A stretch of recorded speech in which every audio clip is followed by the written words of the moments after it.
ಈ ಕಾರ್ಯಕ್ರಮದ ಪ್ರಾಯೋಜಕರು ಜೈನ್ ಇರಿಗೇಷನ್ ಸಿಸ್ಟಮ್ಸ್ ಲಿಮಿಟೆಡ್, ಜಾಗತಿಕ ತುಂತುರು ಮತ್ತು ಹನಿ ನೀರಾವರಿ ಉಪಕರಣಗಳ ಉತ್ಪಾದಕರು, ಬೇಸಾಯ ತಂತ್ರಜ್ಞಾನ ನಿರೂಪಕರು ಹಾಗೂ ರೋಗರಹಿತ ಟಿಶ್ಯೂ ಕಲ್ಚರ್ ಗಿಡಗಳು. ವೀಕ್ಷಕರೇ ನಮಸ್ಕಾರ. ಇವತ್ತು ನಾವು ದಕ್ಷಿಣ ಕನ್ನಡ ಜಿಲ್ಲೆಯ ಸುಳ್ಯ ತಾಲೂಕಿನ ಕರಿಕಳ ಅಂತ ಒಂದು ಊರಲ್ಲಿ ಬಂದಿದ್ದೀವಿ. ಸಾಮಾನ್ಯವಾಗಿ ತಮಗೆಲ್ಲರಿಗೂ ಗೊತ್ತಿರುವಾಗೆ ನಾವು ಎಣ್ಣೆ ತಾಳೆ ಬಗ್ಗೆ ಹಲವಾರು ಕಾರ್ಯಕ್ರಮಗಳನ್ನು ಮಾಡಿದ್ವಿ. ಎಲ್ಲಿ ಅದು ಮುಖ್ಯವಾಗಿ ವಿಜಯಪುರ, ಬಾಗಲಕೋಟೆ ಆ ಕಡೆ ಭಾಗಗಳಲ್ಲಿ ಅಲ್ಲಿನ ರೈತರು ಸಹಿತ ಅತ್ಯುತ್ತಮವಾಗಿ ಎಣ್ಣೆ ತಾಳೆಗಳನ್ನು ಬಹಳ ವರ್ಷದಿಂದ ಬೆಳೀತಾ ಇದ್ದರಾಗಿತ್ತು. ಮಂಗಳೂರಲ್ಲಿ ಸಾಮಾನ್ಯವಾಗಿ ಅಡಿಕೆ, ತೆಂಗು, ಇತ್ತೀಚೆಗೆ ಕೋಕೋ ಹಾಕಿದ್ದಾರೆ, ಕೆಲವೊಬ್ಬರು ಕಾಫಿ ಹಾಕ್ತಿದ್ದಾರೆ, ಆಮೇಲೆ ಕಾಳುಮೆಣಸು, ಇವೆಲ್ಲ ಸಾಂಪ್ರದಾಯಿಕ ಬೆಳೆಗಳು. ಇಲ್ಲಿ ಯಾರೂ ಸಹಿತ ಎಣ್ಣೆ ತಾಳೆ ಬೆಳೆಗಳನ್ನು ಹಾಕಬೇಕು, ಎಣ್ಣೆ ತಾಳೆಯನ್ನು ಹಾಕಬೇಕು ಅಂತ ಅಂದ್ಕೊಂಡು ಯೋಚನೆಯೂ ಮಾಡಿಲ್ಲ. ಹಾಕೋರು ಸಹಿತ ಬಹಳಷ್ಟು ಕಡಿಮೆ ಇದ್ದರಾಗಿತ್ತು. ಆದರೆ ಇವತ್ತು ನಾವು ಮಾತಾಡ್ಸೋಕ್ಕೆ ಹೊರಟಿರುವಂಥ ಶ್ರೀ ಮಹೇಶ್ ಕುಮಾರ್ ಸರ್ ಅವರು ಹಲವಾರು ರೀತಿಯಲ್ಲಿ ಯೋಚನೆಗಳನ್ನು ಮಾಡಿ ಎಣ್ಣೆ ತಾಳೆಯನ್ನು ಬಹಳ ದೊಡ್ಡ ಮಟ್ಟದಲ್ಲಿ ಸುಮಾರು 50-60 ಎಕರೆಯಲ್ಲಿ ಮಾಡ್ತಾಯಿದ್ದಾರೆ. ನಾವಿಲ್ಲಿಗೆ ಬಂದಾಗ ಕಣ್ಣು ಹಾಯಿಸಿದ ಕಡೆ ನಮಗೆ ಎಣ್ಣೆ ತಾಳೆ ಮರಗಳು ಕಾಣ್ತಾ ಇದ್ದಾವೆ. ಸೊ ಇವರು ಈ ಎಣ್ಣೆ ತಾಳೆ ಬೇಸಾಯಕ್ಕೆ ಯಾಕೆ ಬಂದರು, ಆಮೇಲೆ ಮುಖ್ಯವಾಗಿ ಇಲ್ಲಿ ಅಡಿಕೆ ಇದೆ, ಅಡಿಕೆಗೆ ಅದ್ಭುತವಾಗಿ ರೇಟ್ ಬಂದಿದೆ, ಎಲ್ಲರೂ ಅಡಿಕೆಯನ್ನು ಹೆಚ್ಚಿಗೆ ಹಾಕ್ತಾಯಿದ್ದಾರೆ. ಅಂಥ ಸಮಯದಲ್ಲಿ ಇವರು ಎಣ್ಣೆ ತಾಳೆಯನ್ನೇ ಯಾಕೆ ಹಾಕೋಕ್ಕೆ ಶುರು ಮಾಡಿದ್ದಾರೆ, ಎಣ್ಣೆ ತಾಳದ ಬೇಸಾಯದ ಒಳಗುಟ್ಟುಗಳು ಏನು, ಯಾವ ರೀತಿ ಮಾಡಬೇಕು, ಏನೇನು ಮಾಡಬಾರ್ದು ಅನ್ನೋದನ್ನು ಇವತ್ತಿನ ಕಾರ್ಯಕ್ರಮದಲ್ಲಿ ಮಹೇಶ್ ಕುಮಾರ್ ಸರ್ ಅವರನ್ನು ಮಾತಾಡಿಸಿ ತಿಳ್ಕೊಂಡು ಬರೋಣ. ಸರ್ ನಮಸ್ಕಾರ. ಸರ್ ನಮಸ್ಕಾರ. ನಮ್ಮ ಫಾರ್ಮ್ ಟಿವಿಯ ಕೃಷಿ ರುಚಿ ಅಂಗಳದಲ್ಲಿ ಕಾರ್ಯಕ್ರಮಕ್ಕೆ ತಮಗೆ ಸ್ವಾಗತ. ಸರ್ ನಾವು ಅಂದರೆ ಇಲ್ಲಿಗೆ ಸುತ್ತಮುತ್ತ, ಪುತ್ತೂರಿನ ಸುತ್ತಮುತ್ತ ಹಲವಾರು ರೈತರದ ಕಾರ್ಯಕ್ರಮಗಳನ್ನು ಮಾಡ್ತಾ ಇದ್ವಿ. ಸಾಮಾನ್ಯವಾಗಿ ಮಂಗಳೂರಲ್ಲಿ ನೋಡಿದ್ರೆ ಅಡಿಕೆ ಬಹಳ ಜಾಸ್ತಿ, ತೆಂಗು ಇದೆ, ಇತ್ತೀಚೆಗೆ ಕೆಲ ರೈತರು ಸ್ವಲ್ಪ ಒಳ್ಳೆಯ ರೀತಿಯಲ್ಲಿ ಯೋಚನೆ ಮಾಡಿ ಕೆಲವು ನಂತರ ಬೆಳೆಗಳನ್ನು ಮಾಡ್ತಾಯಿದ್ದಾರೆ. ನಮಗೆ ನಿಮ್ಗೆ ಗೊತ್ತಾಗಿದ್ದೀನಪ್ಪ ಅಂತಂದರೆ ನೀವು ಮಂಗಳೂರಲ್ಲಿ ಎಣ್ಣೆ ತಳೆ ಬೆಳೆಯನ್ನು ಮಾಡ್ತಾಯಿದ್ದೀರಾ, ಆಯಿಲ್ ಪಾಮ್ ಅಂತ ಒಂದು, ಅದು ಕೂಡ ತುಂಬ ದೊಡ್ಡ ಮಟ್ಟದಲ್ಲಿ ದೊಡ್ಡ ಜಾಗದಲ್ಲಿ ಮಾಡೋಕ್ಕೆ ಹೊರಟಿದ್ದೀರಾ, ಮಾಡ್ತಾಯಿದ್ದೀರಾ ಅಂತ ಗೊತ್ತಾಯಿತು. ಸೊ ಇದರ ಬಗ್ಗೆ ಒಂದಿಷ್ಟು ಮಾಹಿತಿಗಳನ್ನು ತಗೊಂಡು ನಿಮಗೆ ನಮ್ಮ ರೈತರಿಗೆ ಕೊಡುವ, ನಿಮ್ಮನ್ನು ಮಾತಾಡಿಸಿ ಒಂದು ಮಂಗಳೂರಲ್ಲಿ ಯಾವ ರೀತಿ ಬರುತ್ತೆ ನಮಗೂ ಒಂದು ಸಹಜ ಕುತೂಹಲ. ಅದಕ್ಕೋಸ್ಕರ ನಾವು ಇಲ್ಲಿಗೆ ಬಂದು ಇಲ್ಲಿ ನೋಡಿದ್ರೆ ನಾವು ಕಣ್ಣು ಹಾಯಿಸಿದಲ್ಲಿ ಎಲ್ಲ ಕಡೆ ನಮಗೆ ಎಣ್ಣೆ ತಾಳೆ ತೋಟನೇ ಕಾಣ್ತಾ ಇದೆ, ಎಣ್ಣೆ ತಾಳೆ ಮರಗಳೇ ಕಾಣ್ತಾ ಇದ್ದಾವೆ. ಸರ್ ಇದು ಮೊದಲಿಗೆ ಬಂದರೆ ಇದು ಎಷ್ಟು ಎಕರೆ ಜಮೀನು ಸರ್, ಹೇಗೆ ಇಲ್ಲಿ ಭಾಗದಲ್ಲಿ? ಇದು ಸುಮಾರು 60-65 ಎಕರೆ ಜಮೀನಿದೆ ಇದರ ಒಳಗಡೆ. ಈಗ ಇದರಲ್ಲಿ ನಾವು ಹೆಚ್ಚು ಕಮ್ಮಿ 2900 ಹತ್ರ ತಾಳೆ ಕೃಷಿ ಮಾಡ್ತಾ ಇದ್ದೀವಿ. ಸರ್ ಅಂದರೆ ಇದು ಫಸ್ಟ್ ಏನಿತ್ತು ಸರ್, ಇದು ಖಾಲಿ ಇತ್ತು ಅಥವಾ ಬೇರೆ? ಇದು ಈ ಜಮೀನು ನೀವು ಏನು ನೋಡ್ತಾ ಇದ್ದೀರಿ ಇಲ್ಲೆಲ್ಲ, ಈ ಜಮೀನು ಖಾಲಿ ಇತ್ತು. ಖಾಲಿ ಜಮೀನು? ಹೌದೌದು. ಇದೇನಂತ ಹೇಳಿದ್ರೆ ಇದು ನಮ್ಮ ಒಂದು ದೇವಸ್ಥಾನ ಇದೆ, ಆ ದೇವಸ್ಥಾನದ ಒಂದು ವಿನಿಯೋಗಕ್ಕೆ ಅಂತೇಳಿ ನಮ್ಮ ಹಿರಿಯವರು ಇದನ್ನು ಕೊಟ್ಟಂಥದ್ದು. ಇದನ್ನು ಈಗ ನಾವು ಡೆವಲಪ್ ಮಾಡಿ ಏನು ದೇವಸ್ಥಾನ ನಡಿಬೇಕು ಅಂತೇಳೋ ಒಂದು ಉದ್ದೇಶದಿಂದ ಇದನ್ನು ಮಾಡ್ತಾ ಇದ್ದೀವಿ. ಯಾಕಂತೇಳಿ ದೇವಸ್ಥಾನಕ್ಕೆ ಒಂದು ವರ್ಷಕ್ಕೆ ಒಂದು 40-50 ಲಕ್ಷ ರೂಪಾಯಿ ಖರ್ಚಿದೆ. ಸೊ ಅದಕ್ಕೆ ಅಂತಲೇ ನಮ್ಮ ಹಿರಿಯವರು ಇದನ್ನು ಬಿಟ್ಟಿರುವಂಥದ್ದು, ಈ ಭೂಮಿಯನ್ನು. ಅದನ್ನು ಡೆವಲಪ್ಮೆಂಟ್ ಮಾಡಿ ನಾವು ಆ ದೇವಸ್ಥಾನವನ್ನು ರನ್ ಮಾಡ್ತಾ ಇದ್ದೀವಿ ಅಂತ. ಸೊ ಈ ಫಸ್ಟು 40-50 ಎಕರೆ ಖಾಲಿ ಇತ್ತು, ಅದಕ್ಕೆ ಈಗ ಎಣ್ಣೆ ತಾಳೆ ಬಂತು ಅಂತ. ಹೌದು. ಈ ಎಣ್ಣೆ ತಾಳೆ ಬಗ್ಗೆ, ಎಣ್ಣೆ ತಾಳೆಯನ್ನೇ ಹಾಕಬೇಕು ಇಲ್ಲಿ ಅಂತ ಅನಿಸಿದ್ದು ಹೇಗೆ, ಏನಕ್ಕೆ ಅಂತ ಸರ್? ಈಗ ಮೊದಲಾಗಿ ನಾವು ಇಲ್ಲಿ ಯಾವ ಬೆಳೆಯನ್ನು ಚಾಯ್ಸ್ ಮಾಡಬೇಕು ಅಂತೇಳಿ ನಾನು ನನ್ನ ಬ್ರದರ್ ಅಶೋಕ್ ಕುಮಾರ್ ಅಂತ ಬೆಂಗಳೂರಲ್ಲಿದ್ದಾರೆ, ಅವರು ನಾನು ಭಾಳಷ್ಟು ಇದರ ಬಗ್ಗೆ ಇದು ಮಾಡಿದ್ದೀವಿ. ನಾವು ಗೇರು ಕೃಷಿ ಮಾಡ್ಬೋದಾ, ಡ್ರೈ ಏನು ಫೀಲ್ಡ್ ಇದೆ ಮಾಡ್ಬೋದಾ ಅಂತ. ಆ್ಯಕ್ಚುಲಿ ಸ್ವಲ್ಪ ಗದ್ದೆ ಇತ್ತು, ಒಂದು 15-20 ಎಕರೆ ನಮಗೆ ವ್ಯವಸಾಯ ಹೌದು ಏನು ಲೆವೆಲ್ ಇದೆ ಅದು. ಮುಂದೆ ಹಿಂದಿನ ಕಾಲದಲ್ಲಿ ನಾವು ಗದ್ದೆ ಮಾಡ್ತಾ ಇದ್ವಿ, ಅಕ್ಕಿ ಬೆಳೀತಾ ಇದ್ವಿ. ಬಟ್ ಅದರ ನಂತರ ಈ ಲೇಬರ್ ಪ್ರಾಬ್ಲಮ್ಗಳೆಲ್ಲ ಬಂದಮೇಲೆ ಅದನ್ನು ಭಾಳಷ್ಟು ದಕ್ಷಿಣ ಕನ್ನಡದಲ್ಲೇ ಭತ್ತ ಕೃಷಿ ಇಲ್ಲ ಅಂತಾಯಿತು. ಸೊ ಭಾಳಷ್ಟು ದಿವಸ ಇದನ್ನು ಹಾಗೆ ಇಟ್ಟಿದ್ವಿ ನಾವು ಭೂಮಿನ. ಸೊ ಇದಕ್ಕೆ ನಾವು ಮುಂದೆ ಏನು ಕೃಷಿ ಮಾಡಬೇಕು ಅಂತ ಹೇಳುವ ಇದಕ್ಕೆ ನಮಗೆ ಲೆಸ್ ಲೇಬರ್ ಓರಿಯೆಂಟೆಡ್ ಮತ್ತು ಲೋ ಮೇಂಟೆನೆನ್ಸ್ ಮತ್ತು ನಮಗೆ ಅನ್ಸ್ಕಿಲ್ಡ್ ಲೇಬರ್ ಕೃಷಿ ಯಾವುದು ಇದೆ ಅಂತೇಳಿ ನಾವು ಡಿಸ್ಕಸ್ ಮಾಡುವಾಗ ನಾವು ಈ ತಾಳೆ ಕೃಷಿನ ಇದು ಸೆಲೆಕ್ಟ್ ಮಾಡಿದ್ವಿ ಅಂತ.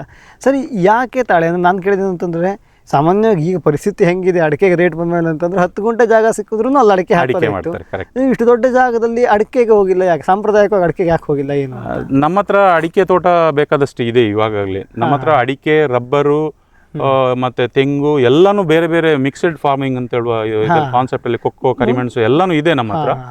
ಬಟ್ ನಾವು ಏನಂತ ಹೇಳಿದ್ರೆ, ನಾವು ನಮ್ಮ ಬ್ರದರ್ ಇರುವಂಥದ್ದು ಬೆಂಗಳೂರಲ್ಲಿ, ದೊಡ್ಡಬಳ್ಳಾಪುರದಲ್ಲಿ ಜಮೀನೆಲ್ಲ ಇದೆ, ಪೌಲ್ಟ್ರಿ ಫಾರ್ಮ್ ನಡೆಸ್ತಾ ಇದ್ದಾರೆ. ಸೊ ನಾನು ಇಲ್ಲೇ ಊರಲ್ಲಿ ಇರ್ತೀನಿ, ನಾನು ಸ್ವಲ್ಪ ಹೊರಗಡೆ ಇರ್ತಾ ಇರೋ ಸಂದರ್ಭದಲ್ಲಿ ಯಾಕಂತ ಹೇಳಿದ್ರೆ ಈಗ ನಿಮಗೆ ಸ್ಕಿಲ್ಡ್ ಲೇಬರ್ಗಳು ಅಂತ ಹೇಳಿದ್ರೆ ಸಿಗ್ತಾ ಇಲ್ಲ. ನಾವು ಹಿಂದಿ, ಜಾರ್ಖಂಡ್, ಉತ್ತರ ಪ್ರದೇಶ, UP, ಅಸ್ಸಾಮಿಂದ ಜನಗಳನ್ನು ಇಲ್ಲಿ ತಂದುಬಿಟ್ಟು ಈ ಕೃಷಿಯನ್ನು ಮಾಡುವಂಥದ್ದು. ಮತ್ತು ಇದರ ಕೊಯ್ಲಿಗೆ ಏನು ಸ್ಕಿಲ್ಡ್ ಲೇಬರ್ಸ್ಗಳು ಬೇಕಾಗುತ್ತೆ, ನೀವು ನೋಡಿರ್ಬೋದು ಅದನ್ನು. ಯಾರಿಗಾದ್ರೂ ಒಂದು ದಿವಸ ಹೇಳ್ಕೊಟ್ರೆ ಅವ್ನ ಮರು ದಿವಸದಿಂದ ಕಾಯಿ ಕೊಯ್ತಾನೆ, ಅದು ಕೊಯ್ತಾನೆ. ಅಡಿಕೆ ಮರ ಹತ್ತೋರು, ತೆಂಗಿನ ಮರ ಹತ್ತೋರಿಗೋಸ್ಕರ ನೀವು ಕಾಯ್ಬೇಕು. ಹೌದು, ಈಗ ನೋಡಿ ನಾವು ಅಡಿಕೆ ಮರಕ್ಕೆ ಔಷಧಿ ಹೊಡಿಬೇಕಾದ್ರೂ ಇದಕ್ಕೂ ನಾವು ಅವರನ್ನೇ ಅವಲಂಬಿಸಬೇಕಾಗ್ತದೆ. ಇದಕ್ಕೆ ನಾವು ಅದೇನು ಇಲ್ಲ. ಮತ್ತೆ ನಮ್ಗೆ ಏನಂತ ಹೇಳಿದ್ರೆ ನಮ್ಮ ಹತ್ರ ಎಲ್ಲಾ ಬೆಳೆನೂ ಇದೆ. ಈ ಬೆಳೆ ಮಾಡಿದ್ರಿಂದ ನಮ್ಗೆ ಇನ್ನೂ ಒಳ್ಳೆ ಆದಾಯ ಬರ್ತದೆ. ಈಗಾಗಲೇ ನೀವು ನೋಡಿದಿರಿ, ಈ ನೋಡಿ ಅಲ್ಲಿ ನಾವು ಆ ಗ್ರೀನ್ ಶೇಡ್ ಒಳಗಡೆ ಜಾಯಿಕಾಯಿ ನಟ್ಮೆಗ್ ಅದನ್ನು ಬೆಳೀತಾ ಇದ್ದೀವಿ. ಅದು ಕೂಡ ಅಷ್ಟೇನೆ ಸ್ಕಿಲ್ ಜಾಸ್ತಿ ಅಂದ್ರೆ ಅದಕ್ಕೋಸ್ಕರ ಸಪ್ರೇಟ್ ಆಗಿ ಬೇರೆ ಆಳುಗಳನ್ನ ತರಬೇಕು ಅಂತ ಒಂದು ಬಿದ್ದಿದ್ದಾಯ್ಕು ಅಂತಾರೆ, ಇಲ್ಲ ಅದು ಒಡೆದಿದ್ದನ್ನ ಕೊಯ್ಕೊಂಡು ಒಣಸಿ ಇದು ಮಾಡ್ಕೊಂಡು ಮಾಡಕ್ಕೆ ಅಂದ್ರೆ ಯಾರಿಗಾರು ಹೇಳ್ಕೊಟ್ರೆ ಅವ್ರು ಕಲ್ತ್ಕೊಂತಾರೆ. ಸೊ ಅಂತ ಕೆಲಸದ ಆಳುಗಳು ಇರಬೇಕು, ಅಂತ ಕೆಲಸದ ಆಳುಗಳ ಜೊತೆ ಇರಬೇಕು ಅಂದ್ಕೊಂಡು ಅದಕ್ಕೋಸ್ಕರ ನೀವು ಎಣ್ಣೆ ತಾಳೆಗೆ ಬಂದಿದ್ದು. ಮುಖ್ಯವಾಗಿ ಸ್ಕಿಲ್ಡ್ ಲೇಬರ್ಸ್ಗಳೇ ಅವೈಲಬಿಲಿಟಿ ಇಲ್ಲ ಈಗ. ಹಿಂದಿನ ಕಾಲದಲ್ಲಿ ಅಂತ ಹೇಳಿದ್ರೆ ನಮ್ಗೆ ಎಷ್ಟು ಲೇಬರ್ಗಳು ಸಿಗ್ತಾ ಇದ್ರೆ, ಈಗ ಲೇಬರ್ಗಳು ಬಹಳ ಶಾರ್ಟೇಜ್ ಇದೆ. ಬಟ್ ಇದು ಒಂಥರ ಮತ್ತೆ ಇದರಲ್ಲಿ ಕದಿಯುವಂಥದ್ದು, ಕಳ್ಳಕಾಕರದ್ದು ಏನು ಸಮಸ್ಯೆ ಇಲ್ಲ. ಇದನ್ನು ಇದು ತಿನ್ನಕ್ಕೂ ಆಗುದಿಲ್ಲ, ಮತ್ತೆ ಏನ್ ಮಾಡಕ್ಕೂ ಆಗುದಿಲ್ಲ. ಇದನ್ನು ನೀವು ತಗೊಂಡೋಗಿ ಮನೆಯಲ್ಲಿ ಎಣ್ಣೆ ಆಯಿಲ್ ಪಾಮಿಂದ ಆಯಿಲ್ ತೆಗಿಯೋಕ್ಕೂ ಆಗೋದಿಲ್ಲ. ಇದನ್ನು ನಾವು ಯಾರಿಗೆ ಕೊಡ್ಬೇಕು ಅವ್ರಿಗೆ ಕೊಡ್ಬೇಕು, ಅವರೇ ಅದನ್ನ ಮಾಡಬೇಕು ಅಂತ ಇದೆ. ಸೊ ಇದಕ್ಕೆ ಬೇರೆ ಏನು ಸಮಸ್ಯೆಗಳೇ ಇಲ್ಲ ನಾವು ನೋಡಿದ ಮಟ್ಟಿಗೆ. ಇದು ಒಂದು ಒಳ್ಳೆ ಆದಾಯ ತರುವ ಕೃಷಿನೇ. ಯಾಕೆಂತ ಹೇಳಿದ್ರೆ ಎಲ್ಲಾ ಕೃಷಿಯಲ್ಲೂ ಆದಾಯ ಇದೆ, ಬಟ್ ಇದರಲ್ಲೂ ಆದಾಯ ಇದೆ. ನಾವು ಮೇನ್ ನನ್ಗೆ ಹೇಳಿದಂತೆ ಲೇಬರ್ ಪ್ರಾಬ್ಲಮ್ ಬೇಕಾಗಿ ಇದನ್ನು ಮಾಡಿದ್ದೀರಾ. ಸೊ ಜಾಸ್ತಿ ಆಳುಗಳ ಖರ್ಚು ಇರಬಾರ್ದು, ಜಾಸ್ತಿ ಆಳುಗಳು ಇರ್ಬೋದು, ಮತ್ತೆ ಆರಾಮಾಗಿ ಜಾಸ್ತಿ ತೊಂದರೆ ಇಲ್ಲದೆ ಬೆಳೆಯುವಂತಹ ಬೆಳೆಗಳು ಅಂತ ಅಂದ್ಕೊಂಡು ಇದನ್ನ ಮಾಡಿದ್ದೀರಾ ಅಂದ್ಕೊಂಡು. ಸರ್, ಇದು 60 ಎಕರೆ ಇದೆ ಅಂತ ಅಂದ್ರೆ ನಾವೇ ನೋಡಿದ್ರೆ ಹೆಂಗಿದೆ ಅಂತ ನಾವೇ ಒಂದ್ ಬೆಟ್ಟ ಇಳಿದ್ವಿ, ಒಂದ್ ಬೆಟ್ಟ ಹತ್ತಿಳಿದ್ವಿ. ಸೊ ಈ ರೀತಿ ಬೆಟ್ಟ ಉಬ್ಬು ತಗ್ಗುಗಳಲ್ಲೂ ಆರಾಮಾಗಿ ಇದನ್ನ ಹಾಕಬಹುದಾ? ಖಂಡಿತ. ಏನಂತ ಹೇಳಿದ್ರೆ ನೀವು ಈಗಾಗಲೇ ನೋಡಿದಿರಿ, ನೋಡಿ ಎಷ್ಟು ಚೆನ್ನಾಗಿ ಬಿಸಿಲು ಹೊಡಿತಾ ಇದೆ. ಗಿಡಗಳನ್ನು ನೀವು ನಿಮ್ಮ ಕಣ್ಣೆದುರೇ ನೋಡ್ತಾ ಇದ್ದೀರಿ, ಎಷ್ಟು ಗ್ರೀನ್ ಆಗಿದೆ, ಮತ್ತೆ ಚೆನ್ನಾಗಿದೆ. ಕೆಳಗಡೆ ಇರುವಂತಹ ಮರ ಇಲ್ಲಿರೋ ಎಲ್ಲದು ಒಂದೇ ರೀತಿ ಬೆಳವಣಿಗೆ, ಈಕ್ವಲೆಂಟ್, ಯಾವ್ದು ಹೆಚ್ಚು ಕಡಿಮೆ ಆ ರೀತಿ ಏನೂ ಇಲ್ಲ ಅಂತ. ಹೌದು, ನೀವು ಈಗ ನೋಡಿರ್ಬೋದು, ನಾವು ಅದನ್ನ ಏನ್ ಮಾಡ್ತೇವೆ ಅಂತ ಹೇಳಿದ್ರೆ ವೀಕ್ ಗಿಡಗಳು ಯಾವ್ದಾರು ಇದ್ರೆ ಇಲ್ಲೆಲ್ಲ ಅದನ್ನ ನಾವು ಸ್ಪೆಷಲ್ ಆಗಿ ಕೇರ್ ತಗೊಂಡು ಅದನ್ನ ಇದ್ ಮಾಡ್ಬಿಟ್ಟು ದೊಡ್ಡ ಗಿಡದ ಜೊತೆಲೇ ಬರುವ ಹಾಗೆ ನಾವು ಅದನ್ನ ಸಾಕ್ತಾ ಇದ್ದೀವಿ. ಸೊ ಆ ಒಂದು ಲೆವೆಲ್ಗೆ ಈಗ ನೀವು ನಿಮ್ಗೆ ಏನ್ ಕಣ್ಣಿಗೆ ಕಾಣ್ತದೆ, ನೀವೇನು ಈಕ್ವಲ್ ಅಂತ ಇದೆ, ಅದು ಈಕ್ವಲ್ ನಾವು ಮಾಡಿರೋದು. ಕೆಲವೊಂದು ಗಿಡಗಳು ಎಲ್ಲೋ ಅಪರೂಪ, ಕೆಲವೊಂದು ಸಣ್ಣ ಸಹಿತ ಅದಕ್ಕೆ ಸ್ಪೆಷಲ್ ಆಗಿ ಕೇರ್ ತಗೊಂಡು ಈಕ್ವಲ್ ಆಗಿ ಮಾಡಿದ್ದೀರಾ. ಸರ್, ಇದು ಈ ಎಣ್ಣೆ ತಾಳೆ ಬಗ್ಗೆ ನೀವು ಅಂದ್ರೆ ಎಲ್ಲಿ ನೋಡಿದ್ದು, ಎಲ್ಲರೂ ಹೋಗಿ ನೋಡಿದ್ರ ಹೇಗೆ? ಮಂಗಳೂರಲ್ಲಿ ಸದ್ಯಕ್ಕೆ ಎಲ್ಲೂ ಇಲ್ಲ. ಮಂಗಳೂರಲ್ಲಿ ಇಲ್ಲ. ಆಕ್ಚುಲಿ ನನ್ನ ಬ್ರದರ್ ಬಂದ್ಬಿಟ್ಟು ಬ್ಯಾಂಗ್ಳೂರಲ್ಲಿ ಇರುವರು. ಅವರು MSc ಅಗ್ರಿಕಲ್ಚರ್ ಮಾಡಿಬಿಟ್ರು. ಬಹಳ ವರ್ಷದಿಂದ ಈ ಕೃಷಿ ಇದರಲ್ಲೆಲ್ಲ ಬಹಳಷ್ಟು ನೋಡಿದ್ದಾರೆ. ಹಲವಾರು ದೇಶಗಳಿಗೆ ಅವರು ಹೋಗಿ ಬಂದ ಸಂದರ್ಭದಲ್ಲಿ ಅವರೆಲ್ಲ ನೋಡಿದ ಮಗ ನಾವು ಡಿಸ್ಕಷನ್ ಮಾಡುವಾಗ ಇದನ್ನೇ ನಾವು ಮಾಡೋಣ ಅಂತ ಹೇಳುವ ಒಂದು ತೀರ್ಮಾನಕ್ಕೆ ಬಂದು ಇದನ್ನ ಸ್ಟಾರ್ಟ್ ಮಾಡಿದ್ದೀರಾ. ಓಕೆ, ಸರಿ ಸರ್.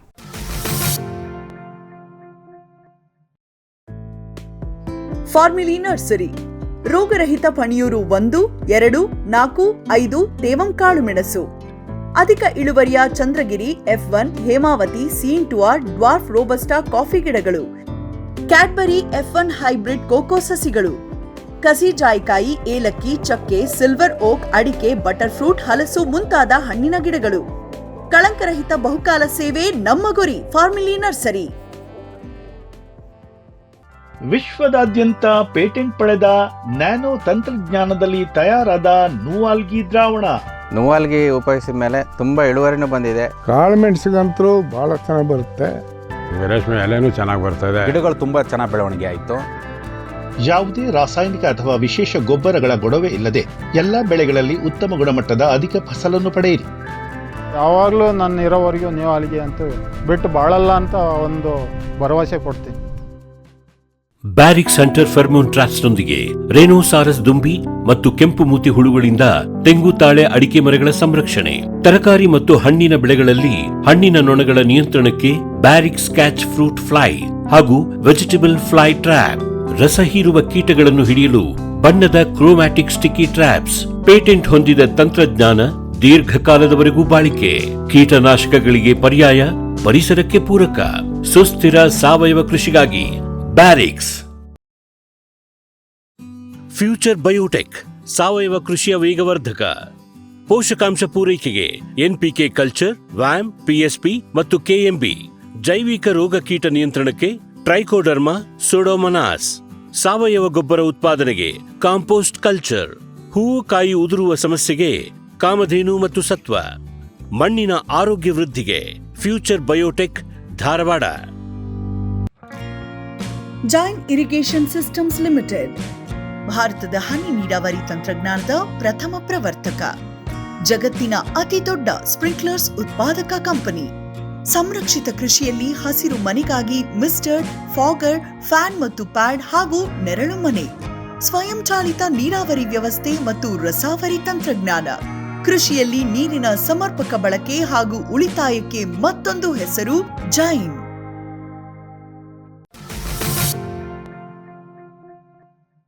ಸೊ ನಾವು ಇಷ್ಟೋ ತನಕ ಒಂದು ಸಾಮಾನ್ಯವಾದ ಒಂದು ಇಂಟ್ರೊಡಕ್ಷನ್ ಥರ ಮಾಡ್ಕೊಂಡಿದ್ದೀವಿ. ಹೌದು. ತಾಳೆ ತಾಳೆ ಯಾಕೆ ಬಂತು, ಎಣ್ಣೆ ತಾಳೆ ಯಾಕೆ ಬಂತು, ಮುಖ್ಯವಾಗಿ ಅದನ್ನೇ ಯಾಕೆ ಮಾಡಿದ್ರಿ ಅಂತ ಅಂದ್ಕೊಂಡು, ಅಂದರೆ ಬೇರೆ ಆಪ್ಷನ್ ಇದ್ರು ಅದನ್ನ ಯಾಕೆ ಮಾಡಿದ್ರಿ ಅಂತ ತಿಳ್ಕೊಂಡು. ಸರ್, ಈಗ ಮೊದಲಿಗೆ ನೀವು ಎಣ್ಣೆ ತಾಳೆ ಹಾಕಬೇಕು ಅಂತ ಗೊತ್ತಾಯಿತು. ಜಮೀನು ಸಿದ್ಧಪಡಿಸೋದಂದ್ರೆ ಯಾವ ರೀತಿ, ಏನು ಮಾಡಿದ್ರಿ? ಜಾಸ್ತಿ ಉಳುಮೆ ಅಂತೂ ಅಷ್ಟನ್ನು ಮಾಡೋಕ್ಕಾಗಲ್ಲ, ಮಾಡೋಕ್ಕಾಗಲ್ಲ, ಏನು ಮಾಡಿದ್ರಿ ಹೆಂಗೆ ಸರ್ ಅಂತ? ಈಗ ಈ ಜಮೀನು ಕೆಲವು ಕಡೆ ಸಮತಟ್ಟು ಒಂಥರ ಅನ್ಈವನ್ ಇತ್ತು, ಅದನ್ನು ನಾವು ಎಲ್ಲಿಂದ ಎಲ್ಲಿಗೆ ಫಿಲ್ಅಪ್ ಮಾಡಬೇಕು ಅಂತೇಳೋ ರೀತಿಯಲ್ಲಿ ಮಣ್ಣುಗಳನ್ನೆಲ್ಲ ಹಾಕಿ ಫಿಲ್ಅಪ್ ಮಾಡಿದ್ವಿ. ಎಸ್ಪೆಷಲಿ ನೀವು ಅಲ್ಲಿ ಗದ್ದೆಯಲ್ಲಿ ನೋಡಿದ್ರಿ, ಪ್ಯಾಡಿ ಫೀಲ್ಡಲ್ಲಿ, ಅಲ್ಲಿ ನಾವು ಒಂದು ಹೆಚ್ಚು ಕಮ್ಮಿ 1 ಮೀಟರ್ ಅಷ್ಟು ಎತ್ತರ ಮಾಡಿ, ಎತ್ತರ ಅಂದ್ರೆ ಹೊರಗಡೆ ಮಣ್ಣು ಎಲ್ಲ ಇಲ್ಲೇ ಜಾಸ್ತಿ ಮಣ್ಣಿದ್ದದನ್ನು ತಗೊಂಡು ಅಲ್ಲಿ ಹಾಕಿ, ಸೊ ಅದನ್ನೊಂದು ಮಾಡಿ ನಾವು ಅದನ್ನ ಎತ್ತರ ಮಾಡಿ ಆಮೇಲೆ ಗಿಡ ನೆಟ್ಟು. ಯಾಕಂತ ಹೇಳಿದ್ರೆ ವಾಟರ್ ಸ್ಟಾಗ್ನೆಂಟ್ ಆಗಿಬಿಟ್ರೆ ಹೌದೌದು, ಅಲ್ಲಿ ನೀರು ಮಳೆಗಾಲದಲ್ಲಿ ಒಂಥರ ಸರೋವರ ತರ ಆಗುತ್ತೆ ಅದು. ಸೊ ಅದಕ್ಕೆ ಬೇಕಾಗಿ ಅದನ್ನೆಲ್ಲ ರೈಸ್ ಮಾಡಿ ಫಸ್ಟಿಗೆಲ್ಲ ಭೂಮಿಗಳನ್ನೆಲ್ಲ ಒಂಥರ ಕರೆಕ್ಟ್ ಮಾಡ್ಕೊಂಡ್ವಿ. ಆಮೇಲೆ ಜಿಯೋಲಜಿಸ್ಟ್ ಬರಕ್ಕೆ ಹೇಳ್ಬಿಟ್ಟು ಇಲ್ಲಿ ಎಲ್ಲ ವಾಟರ್ ಪಾಯಿಂಟ್ಗಳನ್ನ ಮಾಡಿದ್ವಿ. ಅಲ್ಲಿ ಬೆಂಗಳೂರಿಂದ ನಮ್ಮ ಅಣ್ಣ ಅಶೋಕ್ ಕುಮಾರ್ ಅವರು ಕಳಿಸಿದ್ರು. ನಾವು ವಾಟರ್ ಸೋರ್ಸ್ ನೋಡುವಾಗಲೂ ಹಾಗೆ ನಾವು ಟೆಕ್ನಿಕಲ್ಲಿ ಗೊತ್ತಿದ್ದವ್ರ ಹತ್ರನ ಮತ್ತು ಇಲ್ಲಿ ಊರಲ್ಲಿ ಕಡ್ಡಿ ಎಲ್ಲ ಹಿಡ್ಕೊಳ್ಳುವರ ಹತ್ರನ ಎಲ್ಲರತ್ರನೂ ತೋರಿಸಿ ಆಮೇಲೆ ನಾವು ಅವ್ರು ಎಲ್ಲರೂ ಹೇಳಿದ ಕಾಮನ್ ಪಾಯಿಂಟ್ ನಲ್ಲಿ ನಾವು ಮಾಡಿದ್ವಿ. ನಾವು ಇಲ್ಲಿ ಟೋಟಲ್ 8 ಬೋರ್ವೆಲ್ ಕೊರ್ಸಿದ್ವಿ. 8ರಲ್ಲೂ ಒಳ್ಳೆ ವಾಟರ್ ಈಲ್ಡ್ ಇದೆ, ಸೊ ಯಾವ್ದು ಫೇಲ್ಯೂರ್ ಆಗಿಲ್ಲ, ಚೆನ್ನಾಗಿ ನೀರಿದೆ. ಸೊ ಈಗಾಗಲೇ ನೀವು ನೋಡಿದಿರಿ ವಾಟರ್ ಟ್ಯಾಂಕ್ ನಾವು ಮಾಡಿದೀವಿ, ಅಲ್ಲಿಂದ ನಾವು ಬಿಡ್ತಿದ್ವಿ. ಕೆಲವು ಇನ್ನೂ 2 ಅಲ್ಲಿ ಹಾಕೊಂಡು ಅಲ್ಲಿಂದ ಬಿಡ್ತೀರಾ ಅಲ್ಲ, ಈ ಒಂದು ಏರಿಯಾಕ್ಕೆ ಈ ಟ್ಯಾಂಕ್ ಇಂದ ಬಿಡ್ತಾ ಇದ್ವಿ. ಹೌದು, ಇದರಲ್ಲಿ. ಆಮೇಲೆ ಇನ್ನು ಈಗ ಒಂದು 2 ಲಕ್ಷದ ಟ್ಯಾಂಕಿ ಒಂದು 2-3 ಮಾಡ್ಲಿಕ್ಕೆ ಇದೀವಿ, ಅಲ್ಲಲ್ಲಿ ಮಾಡ್ಬಿಟ್ಟು ಅದು ಪ್ರಾಕ್ಟಿಕಲ್ ಆಗಿ ಎಲ್ಲಿಂದ ಯಾಕೆ ಬೇಕು ಅಂತೇಳಿ ನಮಗೆ ಫಸ್ಟ್ ಅಲ್ಲಿ ಏನು ಐಡಿಯಾ ಆಗ್ತಾ ಇಲ್ಲ. ಸೊ ಇನ್ಮೇಲೆ ಅದನ್ನ ಅಲ್ಲೆಲ್ಲ ಮಾಡಿಬಿಟ್ಟು ಈ ಏನಿದೆ ನಟ್ಮಗಿಗೂ ಅದಕ್ಕೂ ಇದಕ್ಕೂ ಎಲ್ಲದಕ್ಕೂ ನಾವು ವಾಟರ್ ಮಾಡಬೇಕು ಅಂತ. ಸರಿ, ನೀರು ಮಾಡ್ಕೊಂಡ್ರಿ.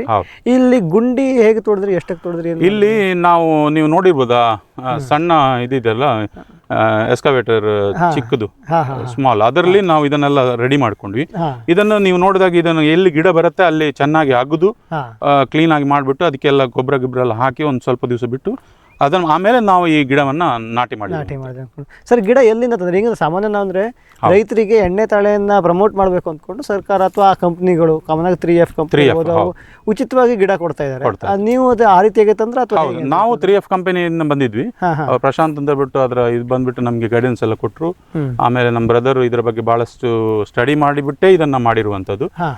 ಎಷ್ಟು ಈಲ್ಡ್ ಬರುತ್ತೆ ಪರ್ ಏಕರ್, ಎಷ್ಟು ಈಲ್ಡ್ ಬರುತ್ತೆ ಪರ್ ಯಾವ ಥರ ಬರುತ್ತೆ ಅಂತ ಹೇಳ್ಬಿಟ್ಟು ಎಲ್ಲನೂ ಕ್ಯಾಲ್ಕುಲೇಟ್ ಮಾಡಿಬಿಟ್ಟೆ ನಾವು ಮಾಡಿರುವಂಥದ್ದು. ಎಲ್ಲ ಮ್ಯಾನೇಜ್ಮೆಂಟು ನಾವು ಬರೀ ಇದರಲ್ಲಿ ಮಾಡೋದಿಲ್ಲ, ನಮ್ಮ ಏನು ರಿಜಿಸ್ಟರ್ ಇದೆ, ಬುಕ್ಕಲ್ಲಿದೆ, ಎವ್ರಿ ಡೇ ಏನೆಲ್ಲ ಮಾಡ್ತೀವಿ ನಾವು ಅದನ್ನೆಲ್ಲ ನಾವು ಮೇಂಟೈನ್ ಮಾಡಿದ್ದೀವಿ.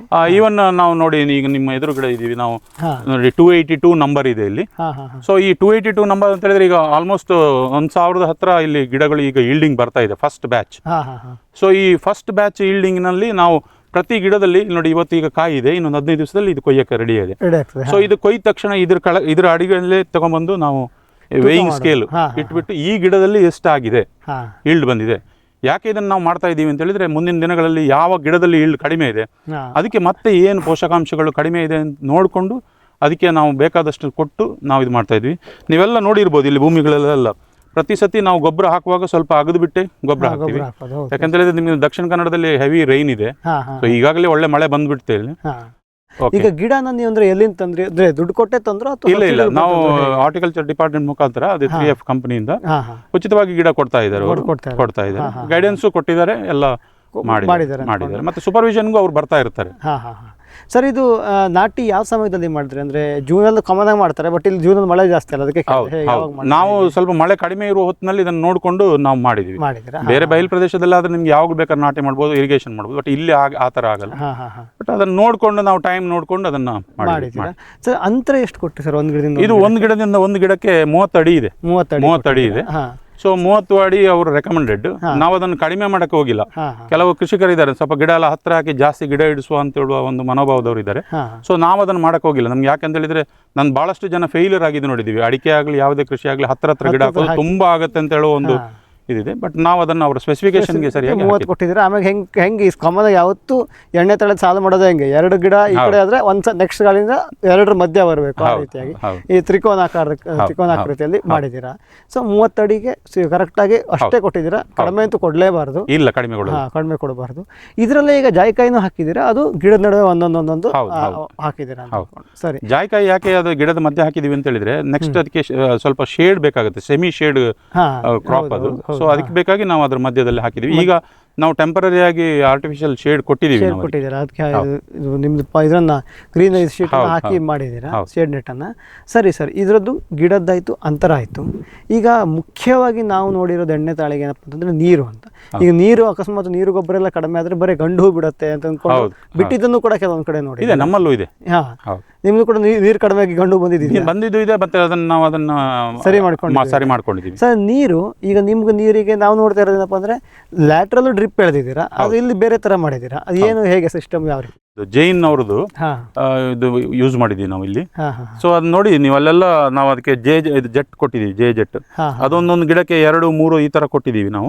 ಹಂಗಂದ್ರೆ ಸುತ್ತ ನೀರು ಬೀಳುತ್ತೆ. ಯಾವುದು ನಾವು ಏನಿದೆ ಈ ಬೇರುಗಳು ಎಲ್ಲಿವರೆಗಿದೆ ಅಲ್ಲಿವರೆಗೂ ನೀರು ಸೊ ಅದನ್ನ ಪೂರ ಡ್ರಿಪ್ಪರೇ ಹಾಕಿದ್ದೇನೆ, ಅಲ್ಲಿ ಲ್ಯಾಟ್ರಲ್ ಜೆಟ್ ಹಾಕಿದ್ವಿ. ಮತ್ತೆ ಇನ್ನೊಂದು ಅಂತ ಹೇಳಿದ್ರೆ ನಮ್ಗೆ ಡ್ರಿಪ್ ಅಲ್ಲಿ ಸಾಮಾನ್ಯವಾಗಿ ನಮ್ಗೆ ನೀರು ಬೀಳ್ತಾ ಇದೆಯಾ, ಬ್ಲಾಕ್ ಆಗಿದೆ ಅಂತೇಳಿ ಕಣ್ಣಿಗೆ ದೂರದಿಂದ ಕಾಣಿಸಲ್ಲ. ಬಟ್ ಇದರಲ್ಲಿ ಸ್ಪ್ರೇ ಆಗುವಾಗ ನಮ್ಗೆ ಗೊತ್ತಾಗುತ್ತೆ ನೀರು ಸರಿಯಾಗಿ ಬೀಳ್ತಾ ಇದೆಯಾ ಇಲ್ವಾ ಅಂತ ಗೊತ್ತಾಗುತ್ತೆ. ಸೊ ಅದಕ್ಕಾಗಿ ನೀವು ಅದನ್ನ ಹಾಕಿರೋದು ಅಂತ ಅಂದ್ಕೊಂಡು. ಇದು ಎಲ್ಲಾನು ನೀವೇ ಮ್ಯಾನ್ಯುವಲ್ ಹೋಗಿ ವಾಲ್ ಆಫ್ ಮಾಡೋದು, ಆನ್ ಮಾಡೋದು ಇರೋದು ಅಥವಾ ಆಟೋಮೆಟಿಕ್ ಮಾಡಬೇಕು? ಇಲ್ಲ, ಇದು ಆಟೋಮೇಷನ್ ಮಾಡಿಲ್ಲ ನಾವು ಈಗ. ಯಾಕೆಂತ ಹೇಳಿದ್ರೆ ಇಲ್ಲಿ ಪವರ್ ಸಪ್ಲೈ ಅದು ಇದೆಲ್ಲ ಸ್ವಲ್ಪ ತೊಂದರೆ ಇದೆ, ಮತ್ತೆ ಈ ಸ್ಕಿಲ್ಡ್ ಮ್ಯಾನೇಜ್ಮೆಂಟ್ನವ್ರು ನಮಗೆ ಸಿಕ್ಕಿಲ್ಲ. ಸೊ ಮುಂದಿನ ದಿವಸಗಳಲ್ಲಿ ನಾವು ಇದನ್ನು ಫುಲ್ಲಿ ಆಟೋಮೇಷನ್ ಮಾಡ್ತಾ ಇದ್ದೀವಿ. ಯಾಕೆಂದ್ರೆ 2000-3000 ಗಿಡ ಇದ್ದಾಗ ಆಟೋಮೇಷನ್, ಅದರಲ್ಲೂ ನೀವು 2000-3000 ಗಿಡ ಇದ್ದು ಅಂದ್ಕೊಂಡೆ ಜೆಟ್ ಹಾಕಿರೋದು. ಯಾಕಂದ್ರೆ ಎಲ್ಲಾನು ಡ್ರಿಪ್ಪಿಗೆ 1 ಎಕರೆ 2 ಎಕರೆ ಇದ್ದು ನೋಡ್ಬಿಡ್ಬೋದು, ಇಲ್ಲಿ ನೀರು ಬೀಳ್ತದೆ ಇಲ್ಲಿ ನೀರು ಬೀಳ್ತದೆ ಅಂತ. ಅದಾಗಲ್ಲ ಅನ್ಕೊಂಡು ಹಾಕಿದ್ದೀರಾ. ಇನ್ನು ಅಕಸ್ಮಾತ್ ಆಟೋಮೇಷನ್ ಮಾಡ್ಬಿಟ್ರೆ ಅಂತೂ ಇನ್ನೂ ಸುಲಭ ಎಲ್ಲ ಮಾಡೋದು. ಸೊ ಅದಕ್ಕೂ ಪ್ಲಾನ್ ಇದೆ ಹಾಗಾದ್ರೆ. ಹೌದೌದು. ಓಕೆ ಸರ್, ಇದು ಒಂದು ಎಷ್ಟು ನಾವು ಸಾಮಾನ್ಯ ಭಾಳ ರೈತರು ಬೇರೆ ರೈತರು ಕೇಳಿದ್ರೆ ಅವ್ರಿಗೆ ಅಷ್ಟು ಗೊತ್ತಿಲ್ಲ. ನೀವೆಲ್ಲ ನೋಡೋದಕ್ಕೆ ಒಂದು ಗಿಡಕ್ಕೆ ಒಂದು ದಿವಸದಲ್ಲಿ, ಅದು ಮುಖ್ಯವಾಗಿ ಬೇಸಿಗೆಯಲ್ಲೇ ತಗೊಳ್ಳೋದು ನಾವು, ಎಷ್ಟು ನೀರು ಕೊಡಬೇಕು, ಎಷ್ಟು ಲೀಟರ್ ನೀರು ಕೊಡಬೇಕು? ಇದು ಏನು ನೀವು ತೆಂಗಿನ ಮರಕ್ಕೆ ನೀರು ಕೊಡ್ತೀರಿ 200-300 ಲೀಟರ್ ಅಷ್ಟೇನೆ, ಅದಕ್ಕಿಂತ ಜಾಸ್ತಿನೇ ಕೊಡಬೇಕು. ಬಟ್ ಇಂಥ ಏರಿಯಾದಲ್ಲಿ ನಾವು ಕೆಲವು ಏರಿಯಾದಲ್ಲಿ ಏನು ನೀರು ಜಾಸ್ತಿ ಬೇಕಾದಲ್ಲಿ ನಾವು ಅದನ್ನ ಗಿಡಗಳ ಬೆಳವಣಿಗೆ ನೋಡಿಕೊಂಡು ನಾವು ನೀರು ಕೊಡ್ತಾ ಇದ್ದೀವಿ. ಕೆಲವೊಂದು ಸಂದರ್ಭದಲ್ಲಿ ಅದು ಗಿಡಗಳಿಗೆ ಸಾಕಾಗಲ್ಲ. ಸೊ ಅಂತ ಸಂದರ್ಭದಲ್ಲಿ ನಾವು ಅದನ್ನ ನೋಡಿಬಿಟ್ಟು, ಮುಖ್ಯವಾಗಿ ಒಂದು ನಿಮ್ದು ಇಲ್ಲಿ ಬಿಸಿಲು ಜಾಸ್ತಿ ತಾಪಮಾನ ಈ ವರ್ಷ ಅಂತೂ ಸಿಕ್ಕಾಪಟ್ಟೆ ಹೋಗಿದೆ ಮೇಲೆ ಒಂದು. ಆಮೇಲೆ ಮಣ್ಣು ಕೂಡ ಅದೇ ರೀತಿ ನಿಮ್ಗೆ ಬಹಳ ಬೇಗ ಇಂಗುವಂಥದ್ದು ನೀರು. ಸೊ ಅದಕ್ಕಾಗಿ ಅವ್ರಿಗೆ ಸಾಮಾನ್ಯವಾಗಿರೋ ರೆಕಮೆಂಡೇಶನ್ಗಿಂತ ಜಾಸ್ತಿನೇ ಕೊಡ್ತಾ ಇದೆ ಅಂತ. Okay sir. ಕಲ್ಪತರು ಫಾರ್ಮ್ ಮತ್ತು ನರ್ಸರಿ ಹಲವು ತಳಿಗಳ ಕಾಳುಮೆಣಸು, ಕಾಫಿ, ಜಾಯಿಕಾಯಿ, ಏಲಕ್ಕಿ, ಕೋಕೋ ಸಸಿಗಳು, ಮಿಯಾಜಾಕಿ ಮಾವು, ಜಪಾನೀಸ್ ರೆಡ್ ಸೀಬೆ, ಸೀಡ್ಲೆಸ್ ಹಲಸು, ಮೆಕೆಡೇಮಿಯಾ ಕಸಿ ಮುಂತಾದ ವಿಶೇಷ ಗಿಡಗಳು, ಅಡಿಕೆ, ತೆಂಗು, ಬಟರ್ಫ್ರೂಟ್, ಸೇಬು, ಅಪ್ಪೇಮಿಡಿ ಇತ್ಯಾದಿ, ಶ್ರೀಗಂಧ, ಸಿಲ್ವರ್ ಓಕ್, ರಕ್ತಚಂದನ. ಕಲ್ಪತರು ಫಾರ್ಮ್ ಮತ್ತು ನರ್ಸರಿ, ಶಿವಮೊಗ್ಗ. ಜೈನ್ಸ್ ಜಗತ್ತಿನ ಅತಿದೊಡ್ಡ ಅಂಗಾಂಶ ಕೃಷಿ ಪ್ರಯೋಗಾಲಯ ಹಾಗೂ ಟಿಸಿ ಗಿಡಗಳ ಉತ್ಪಾದಕರು. ಸಮೃದ್ಧ ಇಳುವರಿಗೆ ಜೈನ್ ಜೀನೇನ್, ಯಾಲಕ್ಕಿ, ನೇಂದ್ರನ್ ಹಾಗೂ ಕೆಂಪು ಬಾಳೆ ಸಸಿಗಳು, ದಾಳಿಂಬೆ, ಭಗವತಳಿಯ ರೋಗಮುಕ್ತ ಸಸಿಗಳು, ಲಕ್ನೋ 49 ಪೇರಳೆ, ಸ್ಟ್ರಾಬೆರಿ ಇತ್ಯಾದಿ ಗಿಡಗಳು ಯೋಗ್ಯ ಬೆಲೆಯಲ್ಲಿ. ಅಂಗಾಂಶ ಕೃಷಿಯ ಜಾಗತಿಕ ಬ್ರ್ಯಾಂಡ್ ಜೈನ್.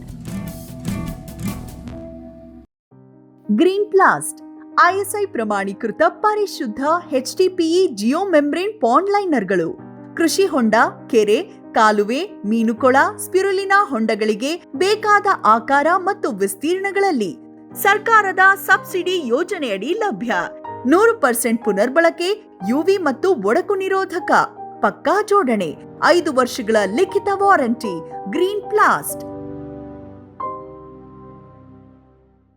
ಸಮೃದ್ಧ ಸಾವಯವ ಗೊಬ್ಬರ, MSGP ಮತ್ತು KCDC ಉತ್ಪಾದನೆ, ಫಾರ್ಮ್ ಟಿವಿಯಿಂದ ಸರಬರಾಜು. ಅತಿ ಕಡಿಮೆ ಬೆಲೆಗೆ ಅತ್ಯುತ್ತಮ ಗೊಬ್ಬರ, ಇಲ್ಲ ಭಾರಲೋಹ ಕೃಷಿ ವಿಶ್ವವಿದ್ಯಾಲಯದಿಂದ ಪರೀಕ್ಷಿತ ಸಾವಯವ ಇಂಗಾಲ, NPK, PH, EC ಎಲ್ಲ ನಿಗದಿತ ಮಿತಿಯಲ್ಲಿ.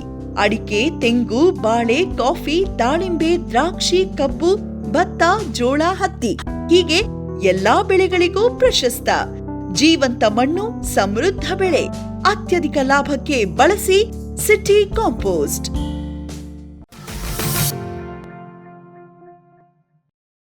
ಇದು ನೀರಿಂದು ಆಯಿತು.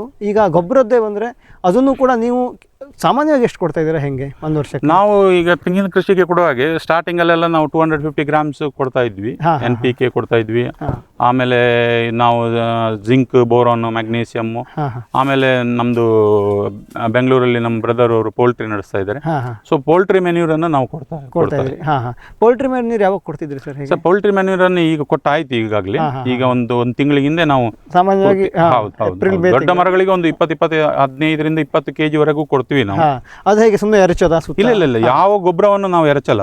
ನೋಡಿ, ನೀವು ಇಲ್ಲಿ ಈಗಾಗಲೇ ನೋಡಿದ್ರೆ, ಇದು ನೋಡಿ ನಿನ್ನೆ 14-21 NPK ಹಾಕಿರುವಂತದ್ದು. ಸೊ ಇದನ್ನು ಸ್ವಲ್ಪ ಡಿಗ್ ಮಾಡಿ ಅದನ್ನು ಹಾಕ್ತೀವಿ. ಒಂದು ಗಿಡಕ್ಕೆ ಒಂದು 2-3-4 ಪಾಯಿಂಟ್ ಇದೆ ನೋಡಿ, 4 ಪಾಯಿಂಟ್ ಇದೆ. ಸುತ್ತ ಇರುತ್ತೆ 4 ಪಾಯಿಂಟ್. ನೆಕ್ಸ್ಟ್ ಟೈಮ್ ಈ ಪಾಯಿಂಟ್ ಇರಲ್ಲ, ಬೇರೆ ಪಾಯಿಂಟ್ಗಳಲ್ಲಿ ಕೊಡ್ತಾರೆ. ಇದು ನಾನು ಹೇಳಿದ್ದು ಓಕೆ. NPK ರಸಗೊಬ್ಬರ ಆಯ್ತು. ಸಾವಯವ ಗೊಬ್ಬರ ಸಹಿತ ಹಾಗೇನೆ ಕೊಡೋದು ನೀವು? ಸಾವಯವ ಗೊಬ್ಬರನು ಟ್ರೆಂಚ್ ಕಡದೆ ಕೊಡೋದು. ಯಾಕೆ ಹಿಂಗೆ ಸಾಧಾರಣ ಹಾಕಿದ್ರೆ ಜಾಸ್ತಿ ಇಲ್ಲ, ಏನಾಗುತ್ತೆ ಸರ್ ಗೊತ್ತಾ, ಈಗ ಇಲ್ಲಿ ಈ ತರ ಮಳೆ ಬರುವಾಗ ಅದು ಏನು ಭೂಮಿಯಲ್ಲಿ ಉಳಿಯೋದೇ ಇಲ್ಲ, ಎಲ್ಲ ಕಿತ್ಕೊಂಡು. ಸೊ ಅದಕ್ಕಾಗಿ ಸ್ವಲ್ಪ ಟ್ರೆಂಚ್ ಮಾಡಿ ಮಾಡೋದು ಅಂದ್ಕೊಂಡು ವರ್ಷಕ್ಕೆ ಒಂದು ಬಾರಿ ಸಾವಯವ ಗೊಬ್ಬರ ಕೊಡ್ತೀವಿ. ಈ ರಸಗೊಬ್ಬರ ಎಷ್ಟು ಡೋಸ್? ಎಷ್ಟು ರಸಗೊಬ್ಬರ ನಾವು ಅವ್ರದ್ದು ಏನು ರೆಕಮೆಂಡೇಶನ್ ಇದೆ, ಸ್ಕೇಲ್ ಅವರ ಏನು ಕೊಟ್ಟಿದ್ದಾರೆ ಅವರು, ಅದ್ರ ಪ್ರಕಾರ ನಾವು ತಿಂಗಳು ಕೊಟ್ಕೊಂಡು ಹೋಗ್ತೀವಿ. ಅದೇ ಮತ್ತೆ ಏನು ಡಿಫಿಷಿಯನ್ಸಿ ಇದೆ ನೋಡಿ, ಎಲೆಗಳಲ್ಲಿ ಏನು ಡಿಫಿಷಿಯನ್ಸಿ ಇದೆ, ಇದನ್ನೆಲ್ಲ ನೋಡಿಬಿಟ್ಟು ಇದಕ್ಕೆ ನಾವು ಗೊಬ್ಬರವನ್ನು ಕೊಡ್ತೀವಿ. ಆಮೇಲೆ ನೀವು ಹೇಳಿದ್ರಿ ಏನಪ್ಪಾ ಅಂತಂದ್ರೆ, ಈ ನಂಬರ್ ಸಿಸ್ಟಮ್ ಮಾಡಿರೋದು ಅದಕ್ಕೇನೆ ಅಂತ. ಹೌದು, ನಂಬರ್ ಸಿಸ್ಟಮ್ ಮಾಡಿದ್ರೆ ನಿಮ್ಗೆ ಗೊತ್ತಾಗ್ಬಿಡುತ್ತೆ. ಓಕೆ, ಈ ನಂಬರ್ ಮರದಲ್ಲಿ ಹಿಂದಿಂದು ಈಗ ಮತ್ತೆ ಎಣ್ಣೆ ತಾಳಲ್ಲಿ ವರ್ಷಕ್ಕೊಂದು ಬಾರಿ ಇಳುವರಿ ಅಂತಲ್ಲ, ತಿಂಗಳಿಗೆ 2 ಬಾರಿ 15 ದಿವಸಕ್ಕೊಮ್ಮೆ ಬಂದಾಗ ನೀವು ಈ ಮರದಲ್ಲಿ ಕಡಿಮೆ ಇಳುವರಿ ಇತ್ತು, ಸೊ ಇದಕ್ಕೊಂದು ಸ್ವಲ್ಪ ಈ ರೀತಿ ಗೊಬ್ಬರ ಕೊಟ್ಟರೆ ಹಿಂಗೆ ಮಾಡಬಹುದು. ಕಡಿಮೆ ಇಳುವರಿ ಬರಕ್ಕೆ ಏನು ಕಾರಣ ಫಸ್ಟ್ ತಿಳ್ಕೊಂಡು ಅದನ್ನ ಸರಿ ಮಾಡ್ಕೊಳ್ಳೋದು. ಅಥವಾ ಈ ಮರ ಯಾಕೋ ಚೆನ್ನಾಗಿ ಬೆಳವಣಿಗೆ ಹೊಂದ್ತಾ ಇಲ್ಲ, ಈ ನಂಬರ್ ಮರ ಆ ನಂಬರ್ ಮರ ಕೊಡೋದು. ಆಮೇಲೆ ಈ ನಂಬರ್ ಕೊಟ್ಟಿದ್ದಕ್ಕೆ ನೀವು ಮುಂದೆ ಈ ಗೊಬ್ಬರ ಹಾಕಿದ್ದಕ್ಕೆ ಏನಾಯ್ತು ಅಂತ ಸಹಿತ ನಿಮ್ಗೆ ಈಸಿಯಾಗಿ. ನಮ್ದು ಡೇ 1 ಇಂದ ನಾವು ಯಾವತ್ತು ಗಿಡ ನಡಕ್ಕೆ ಶುರು ಮಾಡಿದೀವಿ, ಪ್ರತಿ ಗಿಡದ್ದು ನಮ್ಮ ಹತ್ರ ಇದು ಸ್ಟ್ಯಾಟಿಸ್ಟಿಕ್ಸ್ ಇದೆ. ಏನ್ ಹಾಕಿದೀವಿ, ಏನ್ ಗೊಬ್ಬರ ಹಾಕಿದೀವಿ, ಅದ್ರಲ್ಲಿ ಏನ್ ಬಂತು, ಎಕ್ಸಾಕ್ಟ್ಲಿ 36 months ಅಲ್ಲಿ ನಮ್ಗೆ ಈಲ್ಡಿಂಗ್ ಸ್ಟಾರ್ಟ್ ಆಗಿದೆ. ಓಕೆ 3 ವರ್ಷ. ಸಾಮಾನ್ಯವಾಗಿ ಏನಂತಂದ್ರೆ 3ರಿಂದ 4 ವರ್ಷ ಅಂತಾರೆ, ಇಲ್ಲ 3 ವರ್ಷಕ್ಕೆ ಶುರುವಾಗಿದೆ. ಓಕೆ ಸರ್, ಇದು ನಮ್ದು ಹೈಸ್ಕೂಲ್ಗಳಲ್ಲೆಲ್ಲ ಮಾಡ್ತಿದ್ರು. ಹೆಂಗಪ್ಪ ಅಂದ್ರೆ ಒಂದು ಸ್ಟೂಡೆಂಟಿಗೆ ಒಂದು ರೋಲ್ ನಂಬರ್ ಕೊಟ್ಟು ಅವನಿಗೋಸ್ಕರ ಒಂದು ಪೇಜ್ ಇಟ್ಬಿಡೋದು. ಅವ್ನು 6ನೇ ಕ್ಲಾಸಲ್ಲಿ ಹಿಂಗೆ ಮಾಡ್ದ, 7ನೇ ಕ್ಲಾಸಲ್ಲಿ ಹಿಂಗೆ ಮಾಡ್ದ ಅಂತ. ಅದೇ ರೀತಿ ನಿಮ್ದು ಕೂಡ ಒಂದೊಂದು ಗಿಡಕ್ಕೆ ಒಂದೊಂದು ನಂಬರ್ ಕೊಟ್ಟು ಅದಕ್ಕೋಸ್ಕರ ಒಂದು ಇಟ್ಬಿಡೋದು. ವೀಕ್ ಸ್ಟೂಡೆಂಟ್ಗಳಿಗೆ ಟ್ಯೂಷನ್ ಕೊಡ್ತಾರೆ. ಓಕೆ, ಇದು ಒಳ್ಳೆ ಸಿಸ್ಟಮ್ ಸರ್. ಅಂದರೆ ನಾನು ಸಾಮಾನ್ಯವಾಗಿ 1 ಎಕರೆ 2 ಎಕರೆ ಇದ್ದಲ್ಲಿ ಮಾಡೋರು ನೋಡಿದ್ದೀವಿ. ಇಷ್ಟೊಂದು 50-60 ಎಕರೆಲಿ ಇಟ್ಕೊಂಡು ಇಷ್ಟು ಮಾಡ್ತಾ ಇರೋದು ಇದೊಂದು ಅದ್ಭುತವಾದ ಇದಲ್ಲ. ಯಾಕೆಂತ ಹೇಳಿದ್ರೆ ನನ್ನ ಬ್ರದರ್ ಅಶೋಕ್ ಕುಮಾರ್ ಅವರು ಈಸ್ ಟೆಕ್ನಿಕಲಿ ಇದು ಇರುವಂಥವ್ರು. ಸೊ ಅವ್ರಿಗೆ ಇದನ್ನೊಂದು ಅವ್ರದ್ದೇ ಒಂದು ಬಹಳಷ್ಟು ಫಾರ್ಮ್ಗಳನ್ನು ನೋಡಿ ನಮ್ಮ ಫಾರ್ಮ್ ಯಾವ ತರ ಆಗ್ಬೇಕು ಅಂತ ಹೇಳುವ ಒಂದು ಇದು ಐಡಿಯಾ ಇದೆ. ಅದ್ರ ಪ್ರಕಾರನೇ ನಾವು ಮಾಡ್ತಾ ಇದ್ದೀವಿ. ಅವ್ರ ಗೈಡೆನ್ಸ್ ಪ್ರಕಾರನೇ ನಾವು ಮಾಡೋದು. ನಾವೇನು ಇಂಡಿವಿಜುವಲ್ ಆಗಿ ನಾವೇನು ಇಲ್ಲಿ ಮಾಡೋದಿಲ್ಲ. ಏನಿದ್ರು ಇಮಿಡಿಯೇಟ್ ಪ್ರತಿ ಡೇ ನಾವೆಲ್ಲ ಗಿಡಗಳದ್ದು ಅದರದ್ದು ವಿಡಿಯೋ ಎಲ್ಲ ಕಳಿಸ್ತಾ ಇರ್ತೀವಿ. ನಾವು ನಮ್ಮ ಹೆಡ್ ಆಫೀಸ್ಗೆ ಹೋಗುತ್ತೆ, ಅಲ್ಲಿ ಅದನ್ನೆಲ್ಲ ಏನಾದ್ರು ಡಿಫಿಷಿಯನ್ಸಿ ಇದ್ರೆ ನೋಡಿ, ಯಾವ್ದಾದ್ರು ಡಿಫಿಷಿಯನ್ಸಿ ಇದ್ರೆ ಇಮಿಡಿಯೇಟ್ ನಾವು ಗೊತ್ತೇವೆ. ಮತ್ತೆ ನಮಗೂ ಸ್ವಲ್ಪ ಸಲಹೆಗಳನ್ನೆಲ್ಲ ಕೊಡುವರಿದ್ದಾರೆ, ಅವ್ರಿಗೂ ನಾವು ಇದನ್ನೆಲ್ಲ ಕಳಿಸ್ಬಿಟ್ಟು ಅವ್ರ ಹತ್ರ ನಾವು ಗೈಡೆನ್ಸ್ ತಗೊಂತೀರಾ. ಸರ್, ಇದು ಗೊಬ್ಬರ ಇದು ಆಯ್ತು, ನೀವು ಹಾಕಿ 3 ವರ್ಷ ಆಗಿದೆ. ಹೌದು, ನೀವು ಹೇಳಿದ್ರೆ 36ನೇ ತಿಂಗಳಿಂದ ನಿಮ್ಗೆ ಇಳುವರಿ ಶುರುವಾಗಿದೆ. ಅಂದ್ರೆ ಎಷ್ಟು ವರ್ಷ? ಒಂದು 5-6 ತಿಂಗಳ ಹಿಂದೆ ಶುರು ಆಗಿತ್ತಾ? ಹೌದು, 5-6 ತಿಂಗಳು ಆಯ್ತು. 5-6 ತಿಂಗಳು ಆಯ್ತು ಕಟಾವು, ಕೊಯ್ಲು ಮಾಡಿ ಶುರು ಆಯ್ತು. ಸಾಮಾನ್ಯ 15 ದಿವಸಕ್ಕೊಮ್ಮೆ ಕೊಯ್ಲು ಬರ್ತಾ ಇದೆ. ಎಲ್ಲನೂ ಅಲ್ಲ, ನಿಮ್ದು 60 ಎಕರೆನೂ 3 ವರ್ಷ. ಇಲ್ಲ, ಈಗ 1000 ಹತ್ರ ಮರ ಈ ಒಂದು ಏನು ಬ್ಯಾಚ್ ಇದೆ ಇದು ಕಟಾವಿಗೆ ಬರುತ್ತೆ. ಇನ್ನು ನೆಕ್ಸ್ಟ್ ನೀವು ಆ ಕಡೆ ಅಲ್ಲಿ ನೋಡಿದ್ರಲ್ಲ, ಸೊ ಅದು ಕಟಾವಿಗೆ ಬರುತ್ತೆ. ಸೊ ಅದಾದ್ಮೇಲೆ ನೆಕ್ಸ್ಟ್ ಮತ್ತೆ ಇನ್ನು ಕೆಳಗಡೆ ಇದನ್ನು ಕಟಾವಿಗೆ ಬರುತ್ತೆ. ಆ ತರ ನಾವು ಮಾಡ್ತಾ ಇದ್ದೀವಿ. 3 ಕಡೆ 3 ಪ್ಲೇಸಲ್ಲಿ ಮಾಡ್ತಾ ಇದ್ದೀವಿ. ಯಾಕಂತ ಹೇಳಿದ್ರೆ ನಾವು ಈ ಕೃಷಿಗೆ ಹೊಸಬ್ರು, ನಾವು ಫಸ್ಟಿಗೆ ಎಲ್ಲ 4-5 ಸಾವಿರ ಗಿಡ ಜೊತೆಯಲ್ಲೇ ಹಾಕ್ಬಿಟ್ರೆ ಮತ್ತೆ ನಾಳೆ ದಿವಸ ಅದನ್ನ ಮೇಂಟೈನ್ ಮಾಡೋಕೆ ಕಷ್ಟ ಆಗುತ್ತೆ. ಹಾಗೆ ಬ್ಯಾಚ್ ವೈಸ್. ಆಮೇಲೆ ಈಗ ನಿಮ್ಗೊಂದು ಐಡಿಯಾ ಬಂದಿದೆ, ಖಂಡಿತ ತಾಳೆ ಎಣ್ಣೆ ಬಗ್ಗೆ, ಅದ್ರ ಮರದ ಬಗ್ಗೆ ಹೆಂಗೆ ಏನು ಎತ್ತ ಅಂದ್ಕೊಂಡು ಎಣ್ಣೆ ಬಗ್ಗೆ ಗೊತ್ತಾಗಿದೆ. ಅದನ್ನೇ ಮುಂದುವರ್ಸ್ಕೊಂಡು ಹೋಗಕ್ಕೆ ಒಳ್ಳೇದು ಸರ್. ಇದು 3 ವರ್ಷ ನೀವು ನೋಡಿರೋ ಪ್ರಕಾರ ಇದಕ್ಕೆ ಮುಖ್ಯವಾದ ಸಮಸ್ಯೆ ಅಂದ್ರೆ ಯಾವ ರೋಗ, ಕೀಟಗಳು, ಹೇಗೆ ಏನು ಅಂತ? ಈಗ ಮೇನ್ ಅಂತ ಹೇಳಿದ್ರೆ ಈ ನಮ್ಮ ಕಡೆ ಈ ಕುರುವಾಯಿ ಅಂತ ಹೇಳ್ತಾರೆ ಇಲ್ಲಿ, ಅದು ನಿಮ್ ಕಡೆ ಏನ್ ಹೇಳ್ತಾರೆ ಗೊತ್ತಿಲ್ಲ. ಬೀಟಲ್ ಹೌದು, ಅದು ಇದಕ್ಕೆ ಅಟ್ಯಾಕ್ ಮಾಡುತ್ತೆ ಸಣ್ಣ ಗಿಡ ಇರುವಾಗ.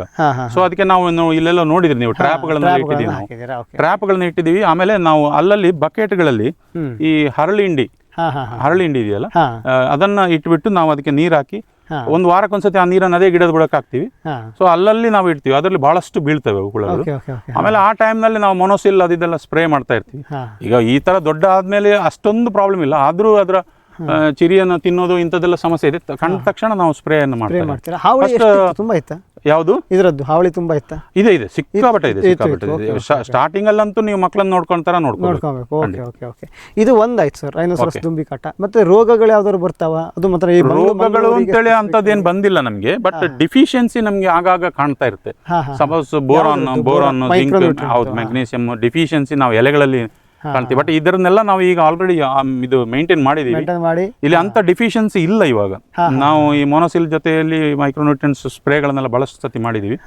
ಮತ್ತೆ ಬುಡಕ್ಕೂ ಹಾಗೆ ನಾವು zinc, boron, magnesium as per ಅವರ ಏನಿದೆ ಅದ್ರ ಪ್ರಕಾರನೇ ನಾವು ಅದನ್ನ ಕೊಡ್ತಾ ಇದೀವಿ. ಸೊ ನಮಗೆ ಆ ಥರದ್ದು ಏನು ಪ್ರಾಬ್ಲಮ್ ಬಂದಿಲ್ಲ ಇಷ್ಟವರೆಗೆ, ಅಷ್ಟೇನು ಬಂದಿಲ್ಲ. ಆಮೇಲೆ ಈ ಮಂಗಳೂರು ಈ ಹಿಂದಿನ ವರ್ಷ 40 ಡಿಗ್ರಿ ಹತ್ರ ಹೋಗಿತ್ತು ತಾಪಮಾನ, 41-42 ಹೋಗಿತ್ತು. ಆ ಸಮಯದಲ್ಲಿ ಏನಾದ್ರು ತೊಂದರೆ ಆಗಿದೆ ಅಂದ್ರೆ, ಜಾಸ್ತಿ ಬಿಸಿಲಿದ್ರೆ ಜಾಸ್ತಿ ತಾಪಮಾನ ಇದ್ರೆ ತೊಂದರೆ ಆಗತ್ತೆ ಮತ್ತೆ ಎಣ್ಣೆ ತಾಳೆಗೆ ಅಂತ? ಆ ತರ ಏನಿಲ್ಲ. ಅಡಿಕೆಗೆ ನಾವು ತೊಂದರೆ ಆಗಿ ನೋಡಿದ್ವಿ, ಅಡಿಕೆಗೆ ತೊಂದರೆ ಆಗಿದ್ದು ನೋಡಿದಿರಿ. ಬಟ್ ಇದು ನೀವು ನೋಡಿ, ನೀವು ಈಗಾಗಲೇ ನನ್ನ ಹತ್ರ ಆಗುತ್ತೆ ಡಿಸ್ಕಷನ್ ಮಾಡುವಾಗ ಹೇಳಿದ್ರಿ ಬಾಗಲಕೋಟೆ ಎಲ್ಲ ಇದೆ. ಸೊ ಬಾಗಲಕೋಟೆ ಅಷ್ಟು ಡ್ರೈ ಏರಿಯಾ ಅಲ್ಲ ಇದು. ಸೊ ಆದ ಕಾರಣ ಇದು ಏನು ಬಿಸಿಲು ಇದೆ, ಬಿಸಿಲಿಗೆ ಬೇಕಾದಷ್ಟು ನಾವು ಫೀಡ್ ಕೊಟ್ಟ ಕಾರಣ ಇದಕ್ಕೆ ಯಾವುದೇ ತೊಂದರೆ ಆಗಿಲ್ಲ. ಮತ್ತೆ ಅಂತ ಸಂದರ್ಭದಲ್ಲಿ ಏನು 40, 41, 42 ಹೋಗಿತ್ತು. ಆ ಸಂದರ್ಭದಲ್ಲಿ ನಾವು ನಮ್ಮ ಸೂಪರ್ವೈಸರ್ಗೆ ಹೇಳ್ಬಿಟ್ಟು ಸ್ವಲ್ಪ ನೀರಿನ ಇದು ಫೀಡಿಂಗ್ ಜಾಸ್ತಿ ಕೊಡ್ತಾ ಇದ್ದೀವಿ. ಆಮೇಲೆ ಸಾಮಾನ್ಯವಾಗಿ ನಾವು ಕೇಳಿದ್ದು, ರೈತರು ಹೇಳಿದ್ದು, ನೀವು ಹೇಳಿದ್ದು ಕೂಡ ಒಂದೇನಪ್ಪ ಅಂತಂದ್ರೆ, ಎಣ್ಣೆ ತಾಳೆ ಜಾಸ್ತಿ ನೀರು ಜಾಸ್ತಿ ಗೊಬ್ಬರ ಬೇಡುವಂತಹ ಬೆಳೆ, ಅದಕ್ಕಷ್ಟು ಕೊಡ್ಲೇಬೇಕು. ನೀವು ಬರೇ ಸಾವಯವ ಗೊಬ್ಬರ ಕೊಟ್ಕೊಂಡೇ ಮಾಡ್ತೀರಾ, ಸ್ವಲ್ಪ ನೀರು ಕಡಿಮೆ ಕೊಡ್ತೀವಿ. ಅಥವಾ ಈಗ ಅಡಿಕೆಯಲ್ಲಿ ಕೆಲವೊಬ್ಬರಿಗೆ ಉಂಟು, ಬೇಸಿಗೆಯಲ್ಲಿ 2 ತಿಂಗಳು 15 ದಿವಸಕ್ಕೊಮ್ಮೆ ನೀರು ಕೊಡೋದು ಉಂಟು. ಆ ಥರ ಆದರೆ ಎಣ್ಣೆ ತಳೆ ಬೆಳೆಯೋದು ಕಷ್ಟ ಅಂತ ಅನ್ಕೊಂಡಲ್ಲ ಸರ್. ಈಗ ಇಳುವರಿ ಹತ್ರನೇ ಬಂದರೆ, ನಾ ಇಷ್ಟು ಇಳುವರಿ ತೆಗೆದಿರೋದು ಕಷ್ಟ. ಯಾಕಂದರೆ ಮರದ್ದೇ ಇನ್ನೂ ಫುಲ್ ಪೊಟೆನ್ಷಿಯಲ್ ಬಂದಿಲ್ಲ, ಅಂದರೆ ಅದಕ್ಕೆ ಎಷ್ಟು ಇಳುವರಿ ಕೊಡುತ್ತೋ ಅಷ್ಟು ದೊಡ್ಡದು ಬಂದಿಲ್ಲ. ಆದರೆ ನಿಮಗೆ ಹೆಂಗೆ ಅನ್ಸುತ್ತೆ, ಇಳುವರಿ ಚೆನ್ನಾಗಿ ಅನ್ಸುತ್ತೋ ಹೇಗೆ? ಇಲ್ಲ, ನಾವು ಸ್ಟಾರ್ಟಿಂಗ್ ಅಲ್ಲಿ ನಮ್ಗೆ ಅವರೇಜ್ ಗಿಡ ಲೆಕ್ಕ ಹಾಕ್ಬಿಟ್ಟು ಅವರೇಜ್ ತೆಗಿತಾ ಇದ್ವಿ. 36 months ಅಲ್ಲಿ 7.5, 7.8 ಬಂದಿದೆ. ಈಗ ಅದು ಇಂಪ್ರೂವ್ ಆಗಿಬಿಟ್ಟು ಲಾಸ್ಟ್ ವೀಕಿಗೆ ಏನೋ 9.5 ಏನೋ ಈಲ್ಡಿಂಗ್ ಬಂದಿದೆ. 9.5 kg ಈಲ್ಡಿಂಗ್ ಬಂದಿದೆ ಸರಾಸರಿ. ಸೊ ಒಂದೊಂದು ಗಿಡದಲ್ಲಿ 10-15 kg ಬರುತ್ತೆ. ಬಟ್ ನಮಗೆ ಮುಂದಿನ ದಿನಗಳಲ್ಲಿ ನಾವು ಟಾರ್ಗೆಟ್ ಏನಾದ್ರು ಒಂದು ನೆಕ್ಸ್ಟ್ ಇಯರ್ಗೆ ಇದ್ರೆ ಡಬಲ್ ಆಗಬೇಕು ಅಂತ ಹೇಳುವ ಟಾರ್ಗೆಟ್ ಇಟ್ಕೊಂಡಿದ್ವಿ. ಸೊ ಗಿಡಗಳ ಬೆಳವಣಿಗೆ ನೋಡುವಾಗ ನಮಗೆ ಬರ್ಬೋದು ಅಂತ. ಎಷ್ಟು ಬರುತ್ತೆ ಸರ್ ಒಂದು ಗಿಡದಿಂದ? ಎಷ್ಟು ಈಗಲ್ಲ, ಒಂದು 15 ವರ್ಷದ ಮರ ಅಂತ ಇಟ್ಕೊಳ್ಳೋ, ಎಷ್ಟು ಬರುತ್ತೆ ಒಂದು ಗಿಡದಿಂದ ಸಾಮಾನ್ಯವಾಗಿ? ಲೆಕ್ಕ ಇದೆಯಾ ಹೇಗೆ ಅಂತ? ಇಲ್ಲ, ಅದನ್ನ ನಾವು ಈಗಾಗಲೇ ಕ್ಯಾಲ್ಕುಲೇಟ್ ಮಾಡಿಲ್ಲ. ಬಟ್ ಒಂದು ಸರಾಸರಿ ಒಂದು 20-25 kg ನಾವು ತೆಗಿಬೇಕು ಅಂತ ಹೇಳುವ ಈಗ ಫಸ್ಟ್ಗೆ ಉದ್ದೇಶ ಇದ್ವಿ. ಬಟ್ ಬೇರೆ ದೇಶಗಳಲ್ಲೆಲ್ಲ ಕಂಪೇರ್ ಮಾಡಿದ್ರೆ ಸಿಕ್ಕಾಪಟ್ಟೆ ಈಲ್ಡ್ ಇದೆ. ಬಟ್ ನಮ್ಗೆ ಏನು ಅಂತ ಹೇಳಿದ್ರೆ, ಈಗ ತೆಂಗಿಗೆ ರೇಟ್ ಬಂದ ಕಾರಣ ತೆಂಗು ಕೃಷಿ ಚೆನ್ನಾಗಿದೆ ಅಂತೇಳಿ, ಅದರ್ವೈಸ್ ತೆಂಗು ಸಹ ಕಷ್ಟದ ಕೃಷಿ. ಅದಕ್ಕಿಂತ ಇದು ಬೆಟರ್ ಅಂತೇಳಿ ನನಗೆ ಅನಿಸ್ತದೆ. ತೆಂಗಿಗಿಂತ ಇದು ಬೆಸ್ಟ್ ಅಂದ್ಕೊಂಡು ಆಲ್ಮೋಸ್ಟ್ ತೆಂಗಷ್ಟೇ ಮರಗಳು ಹಿಡಿಸತ್ತೆ. ಆಮೇಲೆ ತೆಂಗನ್ನ ಹತ್ತು ಕೊಯ್ಯುವಂಥದ್ದಾಗಲಿ ಅಥವಾ ತೆಂಗಿಗೆ ಇನ್ನೊಂದಿಷ್ಟು ರೋಗಗಳು ಅದು ಇದು ಬರೋದಾಗಲಿ ಆ ಥರದ್ದಿಲ್ಲ. ಮಾರುಕಟ್ಟೆ ಮತ್ತೆ ಒಂದೇ ಕಡೆ. ಇಲ್ಲಿ ಯಾರು ಅವರೇ ಕಂಪ್ನಿಯವ್ರು ಬಂದು ತಗೊಂಡು, ಕಂಪನಿಯವರೇ ಬರ್ತಾರೆ. ಎವ್ರಿ 15 days ನಮಗೆ ಟೈಮಿಂಗ್ ಕೊಡ್ತಾರೆ. ಅಷ್ಟಿದೆ ನಿಮ್ದು, ಅದಕ್ಕೆ ಬರ್ತಾರೆ, ಇಲ್ಲಿಗೆ ಬಂದು ತಗೊಂಡು ಹೋಗ್ತಾರೆ. ಆಮೇಲೆ ಮೇನ್ ಅಂತ ಹೇಳಿದ್ರೆ ಇದನ್ನು ಯಾರು ತಗೊಂಡು ಹೋಗಿಲ್ಲ. ಹೌದು ಸರ್. ನೋಡಿ, ಮೇನ್ ಈ ಅಗ್ರಿಕಲ್ಚರ್ ಕ್ರಾಪಿಗೆ, ಈ ಅಡಿಕೆ, ತೆಂಗು, ಇದಕ್ಕೆ ರಬ್ಬರ್ಗೆಲ್ಲ ಅದನ್ನು ಸ್ವಲ್ಪ ಕದ್ದು ತಗೊಂಡು ಹೋಗ್ತಾರೆ. ಸೊ ಈ ತರದ್ದು ಬಹಳಷ್ಟು ನಡೆದಿದೆ. ಬಟ್ ಇದಕ್ಕೆ ಈ ವಿಚಾರದಲ್ಲಿ ಆಗುವಾಗ ನಮ್ಗೆ ಯಾವುದೇ ಸಮಸ್ಯೆಗಳಿಲ್ಲ. ಮಂಗನು ಬಂದು ತಿನ್ನೋದಿಲ್ಲ, ಯಾವುದು ಬರೋದಿಲ್ಲ. ಏನಾದ್ರೂ ಇಲ್ಲಾಂದ್ರೆ ಬೇರೆ ಕೃಷಿ ಆದ್ರೆ ನಿಮ್ಗೆ ತೆಂಗಿನಕಾಯಿ ಆದ್ರೂ ಒಂದೊಂದು ತೆಂಗಿನಕಾಯಿ ತಿಂತಾರೆ, ಇದು ಅದನ್ನು ತಿನ್ನಲ್ಲ. ಅಲ್ಲ, ಇತ್ತೀಚೆಗೆ ಮಂಗ ಇರ್ಬೋದು, ಎಳ್ನೀರನ್ನು ಮಾಡ್ತಾ ಇದ್ದಾವೆ. ಆ ಲೆಕ್ಕದಲ್ಲಿ ಇದು ಯಾವ ರೀತಿ ಅದೇ ರೀತಿ ಯಾವ್ದು ತೊಂದರೆ ಇಲ್ಲ. ಸಣ್ಣ ಗಿಡ ಇರುವಾಗ ಸ್ವಲ್ಪ ಈ ಮುಳ್ಳಂದಿಗಳು ಎಲ್ಲ ಬರ್ತಾ ಇದ್ವು. ಸೊ ಅದಕ್ಕೆ ನಾವು ಬೇಕಾದ ಸ್ಪ್ರೇಗಳನ್ನೆಲ್ಲ ಮಾಡಿಬಿಟ್ಟು, ನೀವು ಕಾಡು ಪ್ರಾಣಿಗಳ ಜೊತೆಗೆ ಜೀವನ ಮಾಡಿದವರಿಗೆ ಅದೇನು ದೊಡ್ಡದಲ್ಲ ಸರ್ ಅಂದ್ಕೊಂಡು. ಸೊ ಹಾಗೆ ನೋಡಿದ್ರೆ ಅಂದರೆ ಅತ್ಯಂತ ಕಡಿಮೆ ಆಳು ಖರ್ಚು, ಬಾಕಿದೆಲ್ಲ ಸೇಮ್ ಇರ್ಬೋದು, ನೀರು ಕೊಡೋದು ಗೊಬ್ಬರ ಕೊಡೋದು ಜಾಸ್ತಿ ಇರಬಹುದು. ಅತ್ಯಂತ ಕಡಿಮೆ ಆಳು ಖರ್ಚು ಮತ್ತು ಅತ್ಯಂತ ಅನುಭವ ಇರುವಂತಹ ಆಳು ಬೇಕು ಅಂತಿಲ್ಲ, ಯಾರಿಗಾದರೂ ತಂದು ಮಾಡೋ ರೀತಿಯಲ್ಲಿ ಮಾಡಿ ಈ ಎಲ್ಲ ಕಡೆ ಬರುವಂಥದ್ದು 12ನೇ ತಳೆ ಬೆಳೆ ತೆಂಗಿಗೆ ಎಷ್ಟು ಮಾಡ್ತಾ ಇದ್ರು, ತೆಂಗಿನ ಎಷ್ಟು ಉತ್ಪನ್ನ ತೆಗಿತಿದ್ರು ಅಷ್ಟನ್ನೇ ಎಣ್ಣೆ ತಾಳೆ ತೆಗಿಬಹುದು, ಜಾಸ್ತಿ ತೆಗಿಬಹುದು ಅಂತ ಅದಕ್ಕಿಂತ ಜಾಸ್ತಿ ತೆಗಿಬಹುದು. ಒಂದು ಪರ್ಫೆಕ್ಟ್ ಆದ ಮಾರುಕಟ್ಟೆ ಇದೆ, ಅವರೇ ಬಂದು ತಗೊಂಡು ಹೋಗ್ತಾರೆ, ಯಾರೇ ಕದ್ಕೊಂಡು ಹೋಗುವಂತ ಸಮಯ ಇಲ್ಲ, ಮತ್ತೆ ಹಿಂಗ ಅದ್ರ ತೊಂದರೆ ಯಾವುದೂ ಇಲ್ಲ ಅಂತ ಅನ್ಕೊಂಡು. ಅಧಿಕ ತಾಪಮಾನ ಆಗಲಿ ಏನೇ ಆಗಲಿ ಬರುತ್ತೆ, ಹೆಚ್ಚಿಗೆ ರೋಗ ಕೀಟ ಜಾಸ್ತಿ ಸಮಸ್ಯೆ ದೊಡ್ಡಾದ್ಮೇಲೆ. ಸಣ್ಣ ಇರ್ಬೇಕಾದ್ರೆ ಎಲ್ಲದಕ್ಕೂ ಇರೋದು ಜೋಪಾನ ಮಾಡೋದು. ಸೊ ಆ ಲೆಕ್ಕದಲ್ಲಿ ಅಷ್ಟೆಲ್ಲ ಮಾಡಿ ಒಂದು ಒಳ್ಳೆ ಬೆಳೆಯಾಗಿ ಎಣ್ಣೆ ತಾಳೆ ಇದೆ ಅಂತ ನಿಮ್ಮ ಅಭಿಪ್ರಾಯ. ಸರಿಯಾಗಿ ಯಾವುದೇ ಕೃಷಿ ಮಾಡಿದ್ರು ನಾವು ಅದರಲ್ಲಿ ಒಳ್ಳೆ ಉತ್ಪತ್ತಿ ತೆಗಿಬಹುದು. ಯಾವುದೇ ಕೃಷಿ ನೀವು ಗಮನವಿಟ್ಟು ಅದನ್ನು ಕರೆಕ್ಟಾಗಿ ಮಾಡಿಬಿಟ್ರೆ ನೀವು ಯಾವುದೇ ಕೃಷಿಯಲ್ಲೂ ಸಕ್ಸಸ್ ಆಗ್ಬೋದು. ಸುಮ್ಮನೆ ನಾವು ಗಿಡ ನೆಟ್ಬಿಟ್ಟು ನಾವು ಮನೆಯಲ್ಲಿ ಕೂತ್ಕೊರೋದು ಯಾರೋ ಇದು ಮಾಡಿದ್ವಿ. ಈಗಾಗಲೇ ನಮ್ಮ ಹತ್ರ 2 ಸೂಪರ್ವೈಸರ್ಗಳಿದ್ದಾರೆ, ಲೇಬರ್ಸ್ಗಳಿದ್ದಾರೆ. ಸೂಪರ್ವೈಸರ್ಗಳಿಗೆ ಈಗ ಕರೆಕ್ಟಾಗಿ ಬಿಟ್ಟು ಅವರು ಟ್ರೈನ್ಡ್ ಆಗಿದ್ದಾರೆ. ಸೊ ಅವರಿಗೆಲ್ಲ ಈಗ ನಾವು ಇನ್ನು ಹೇಳಬೇಕು ಅಂತಿಲ್ಲ, ಅವರಿಗೆ ಗೊತ್ತಾಗುತ್ತೆ ಏನು ಮಾಡಬೇಕು ಅಂತೇಳಿ. ಸೊ ಅವ್ರು ಮೇಂಟೈನ್ ಮಾಡ್ತಾರೆ. ಓಕೆ. ಸೊ ನಾನು ನಿಮ್ಮ ಹತ್ರ ಮುಖ್ಯವಾಗಿ ಬಂದಿದ್ದಕ್ಕೆ ಆಗಿದೆ ಏನಪ್ಪ ಅಂದರೆ, ಇಷ್ಟೊಂದು ದೊಡ್ಡ ಮಟ್ಟದಲ್ಲಿ ಒಂದು ಎಣ್ಣೆ ತಾಳೆ ಬೆಳೀತಾರೆ ಅಂದ್ಕೊಂಡು. ಆಮೇಲೆ ನಿಮ್ಮ ಬ್ರದರ್ ಅವ್ರದ್ದು ಹಲವಾರು ಕಾರ್ಯಕ್ರಮಗಳನ್ನು ಮಾಡಿದ್ದೀವಿ. ಅವ್ರು ಕೃಷಿಯನ್ನು ಯಾವ ರೀತಿ ಅವರು ಒಂದು ಅಪ್ರೋಚ್ ಆಗ್ತಾರೆ ಅಂತ ಗೊತ್ತಿತ್ತು. ಸೊ ಅವರು ಕೂಡ ನಮಗೆ ಅದೇ ಅಂದಿದ್ರು, ಸರ್ ನೀವು ಹೋಗಿ ನಮ್ಮ ತಮ್ಮವರು ಇದ್ದಾರೆ ಅಲ್ಲಿ, ಅವ್ರು ನಿಮ್ಮೆಲ್ಲರೂ ಇನ್ಫಾರ್ಮೇಷನ್ ಕೊಡ್ತಾರೆ ಅಂತ ಅಂದ್ಕೊಂಡು ನಾವು ಅಲ್ಲಿ ಬೆಂಗಳೂರಲ್ಲಿ ಏನು ನೋಡಿದ್ವು ಅದೇ ರೀತಿಯ ಕೃಷಿ ಇಲ್ಲೂ ಬಂದಿದೆ, ಬೇರೆ ಬೆಳೆ ಅಷ್ಟೇ. ಆದರೆ ಇಷ್ಟೋ ತನಕ ನಿಮ್ಮ ಅನುಭವ, ನೀವು ಬಹಳಷ್ಟು ಮಾಹಿತಿ ಕಲೆ ಹಾಕಿದ್ದೀರಾ ಎಣ್ಣೆ ತಾಳೆ ಬಗ್ಗೆ, ಹೇಗಿದೆ ಏನು ಅನ್ನೋದ್ರ ಬಗ್ಗೆ ಅವನ್ನು ನಮಗೆ ತಿಳಿಸ್ಕೊಟ್ರಿ ಸರ್. ನಮ್ಮ ವಾಹಿನಿಯ ಪರವಾಗಿ, ನಮ್ಮ ವೀಕ್ಷಕರ ಪರವಾಗಿ ತಮಗೆ ಧನ್ಯವಾದ.